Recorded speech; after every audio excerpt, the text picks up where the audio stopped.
ভালো খাবার কবি সুকান্ত ভট্টাচার্য পাতঞ্জলা মাহাতো। ধনপতি পাল তিনি, জমিদার মস্ত, সূর্য রাজ্যে তার যায় না কে অস্ত। তার উপর ফুলে উঠে কারখানা ব্যাংকে, আয়তনে হারালেন মোট কলা ব্যাংকে।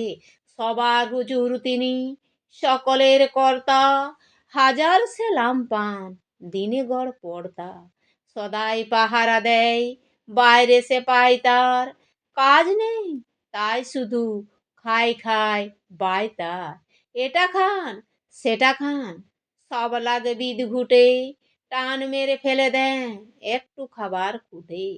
খাদ্যে অরুচি তার সব লাগে তিক্ত, খাওয়া ফেলে ধমকান শেষে অতিরিক্ত।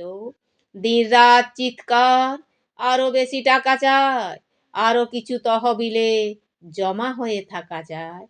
সব ভয়ে জড়সড়, রোগ বড় পেঁচানো, খাওয়া ফেলে দিন রাত টাকা বলে চেঁচানো।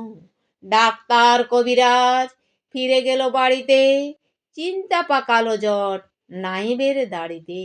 নায়েব অনেক ভেবে বলে হুজুরের প্রতি, কি খাদ্য চাই কি সে খেতে উত্তমতি। নায়েবের অনুরোধে ধনপতি চারিদিকে দেখে নিয়ে বার কয় হাসলেন ফিক ফিক। তারপর বললেন, বলা ভারী শক্ত, সবচেয়ে ভালো খেতে গরিবের রক্ত।